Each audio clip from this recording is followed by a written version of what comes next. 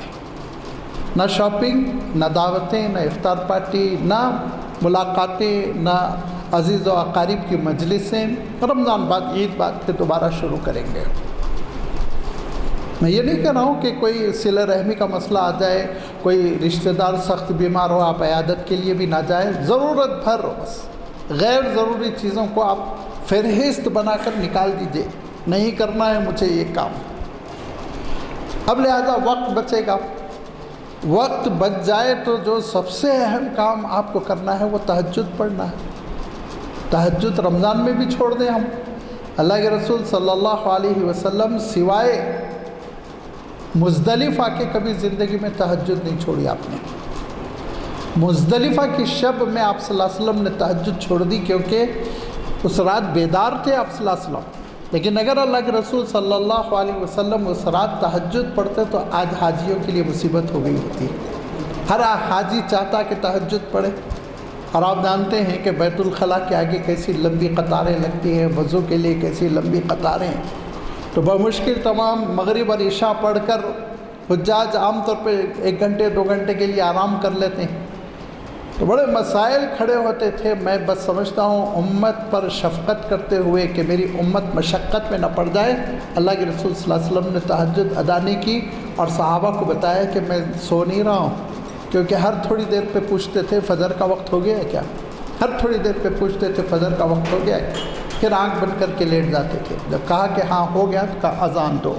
جب اذان ہوئی تو اللہ کے رسول صلی اللہ علیہ وسلم نے نماز ادا کی اور پھر لمبی دعا کی یہاں تک کہ سفیدی آسمان پہ نمودار ہوئی تو آپ مینا کی طرف آگے بڑھ گئے. لہذا رمضان المبارک میں تو ہم کو تہجد نہیں چھوڑنی ہے جو 8 رکعت ہوا کرتی تھی اور 3 رکعت اس کے بعد وطر. لیکن ہم لازمی بات ہے رمضان میں وطر تراویح کے ساتھ ہو جاتی ہے. حضرت عائشہ رضی اللہ تعالیٰ عنہ فرماتی ہیں کہ 8 رکعت کو ہلکے میں نہ لو. لا تسألوا عن حسنہن وطولہن. وہ 8 رکعتیں کتنی طویل ہوتی تھی، کتنی حسین ہوتی تھی. مجھ سے پوچھو کہ پہلی رکعت میں سورۃ البقرہ، دوسری رکعت میں آل عمران پڑھ لیتے تھے آپ صلی اللہ علیہ وسلم. کبھی کبھی یہ 8 رکعتیں 4 گھنٹے میں ادا ہوتی تھیں. دیکھیے ہم نے ایک حدیث سنی ہوگی نا، عام طور پر غور نہیں کرتے، تہ میں نہیں جانتے کہ آپ صلی اللہ علیہ وسلم رات میں تہجد پڑھتے تو پیر پر ورم آ جاتا. ہمارے پیر پہ ورم آتا ہے. 15 منٹ نماز پڑھیے آپ، آدھا گھنٹہ نماز پڑھیے، پیر پہ ورم نہیں آئے گا. ورم اسی وقت آئے گا جب 4-5 گھنٹے قیام ہوں، تبھی آئے گا ورم. یہ اللہ کے رسول صلی اللہ علیہ وسلم کی تہجد بہت طویل ہوتی. لازمی بات ہے وہ کام ہم نہیں کر سکتے، میں جانتا ہوں، لیکن 8 رکعت نماز تو پڑھنی ہے. تو صرف سحری کے لیے اٹھنا اور سحری کھانے کے بعد پھر سو جانا، یہ رمضان کی قدردانی نہیں ہے، بالکل نہیں. سحری سے کم 40 منٹ 1 گھنٹہ پہلے بیدار ہو جائیں اور پھر اطمینان کے ساتھ تہجد کی نماز سے فارغ ہوں. سحری تناول کر لیں، کلی کر فوراً مسجد پہنچ جائیں، تلاوت کا اہتمام کریں. فجر تک آپ تلاوت کر لیں. اللہ تعالیٰ توفیق دے. اشراق تک بیٹھیں، نہیں تھکن کا غلبہ ہے، فجر کی نماز جماعت سے پڑھ لینے کے بعد آرام کر لیجیے.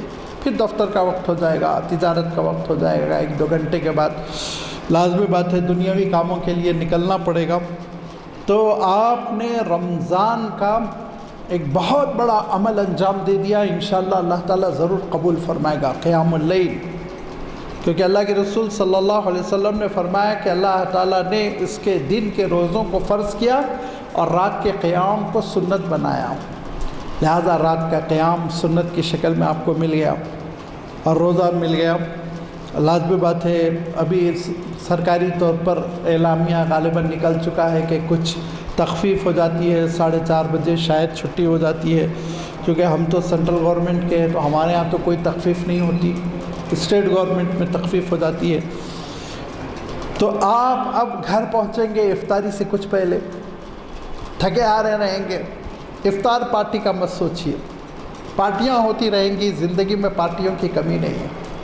اب آپ سوچئے کہ افطار سے پہلے دعا، افطار سے پہلے دعا نہیں ملے گی آپ کو رمضان کے باہر، رمضان ہی میں یہ دعا ملنے والی ہے۔ فرمایا دیکھو جو تمہارے منہ سے بو آتی ہے نا دن بھر کے روزے کی وجہ سے، وہ اللہ تعالیٰ کے نزدیک مشک کی خوشبو سے بہتر ہے۔ اتنی پیاری ہے، اتنی پیاری ہے کہ ہو سکتا تمہارا پڑوس والا تھوڑا سا دور ہٹ جائے، لیکن اللہ تعالیٰ کے پاس بڑی مقبول خوشبو ہے وہ، اور اتنا اس کی فضیلت آئی کہ امام شافعی رحمۃ اللہ علیہ کہتے ہیں ظہر بعد مسواک بھی مت کرو۔ امام شافعی رحمۃ اللہ علیہ نے مشورہ دیا کہ اس کو برقرار رکھنے کے لیے ظہر بعد مسواک بھی نہ کرو تو، تاکہ وہ بو باقی رہے تمہارے منہ میں، جب اللہ کو پسند ہے تو کیوں نکالتے ہو منہ سے؟ مشورہ ہے امام صاحب رحمۃ اللہ علیہ کا، فیصلہ نہیں۔ لہذا یہ اس عالم میں جب کہ روزے سے کمر ٹوٹی جا رہی ہو، پیاس سے حلق میں کانٹے پڑ رہے ہوں اور منہ سے فاقے کی بو آ رہی ہو، اللہ کے دربار میں جب آپ دعا کریں گے نا تو اس کی قبولیت کے فیصلے فرشتے لے کر آئیں گے انشاءاللہ۔ ضائع مت کریے، بہت بڑی نعمت ہے، بہت بڑی نعمت ہے۔ اور کتنے اس امت کے افراد ہیں، لاکھوں افراد آپ کی دعاؤں کے محتاج ہیں۔ فلسطین والے آپ کی دعاؤں کے لیے تڑپ رہے ہیں، سیریا والے آپ کی دعاؤں کے لیے تڑپ رہے ہیں۔ کتنے لوگ ہوں گے جو بھوکے ہیں، ان کے گھر میں افطار نہیں، وہ آپ کی دعا کے محتاج ہے، دعا کے لیے تڑپ رہے ہیں۔ آپ کے رشتہ دار کتنے بستر پر ہوں گے، دعا کے لیے تڑپ رہے ہیں، تکلیف میں کروٹیں بدل رہے ہوں گے، آپ کی دعا کے محتاج ہے، دعا سے ان کی اللہ تعالیٰ تکلیف دور کر دے گا۔ لہذا دعاؤں کا اہتمام۔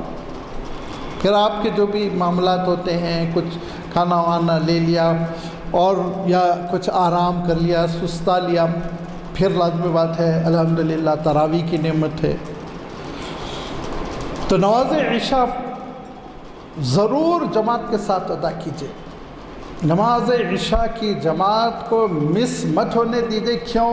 اس کا سبب یہ ہے کہ اللہ کے رسول صلی اللہ علیہ وسلم نے فرمایا جو عشاء کی نماز جماعت کے ساتھ پڑھ لیتا ہے اور فجر کی نماز جماعت کے ساتھ پڑھ لیتا ہے تو پوری رات اللہ تعالیٰ قیام اللیل کا اجر عطا کرتا ہے، پوری رات، اگرچہ وہ سوتا رہے۔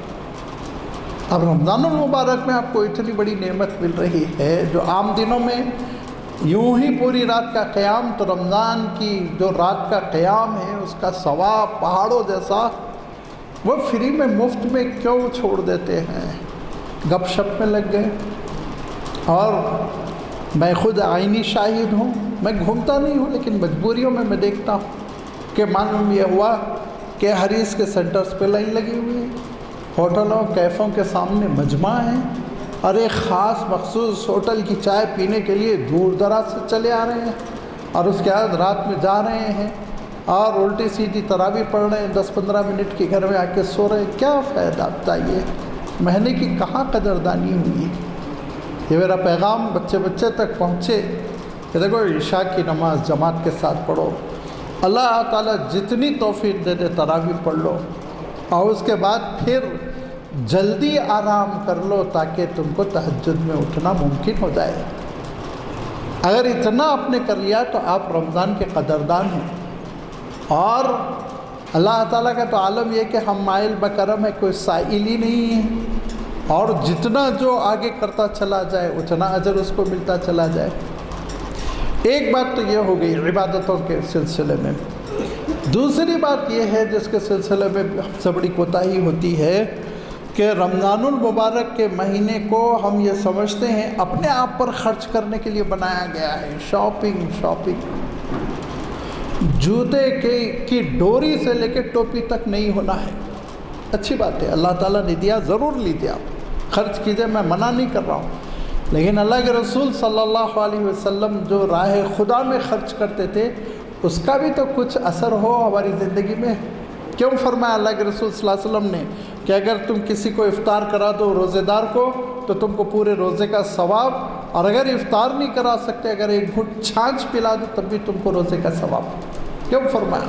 خرچ کرنے کی عادت ہو، دوسروں پہ خرچ کرنے کا مزاج بن جائے، یہاں تک کہ اللہ تعالیٰ نے واجب کر دیا، اور وہ واجب اس لیے کہ قرآن مجید میں اشارہ ہے قد افلح من تزکا وذکر اسم ربہ فصلی،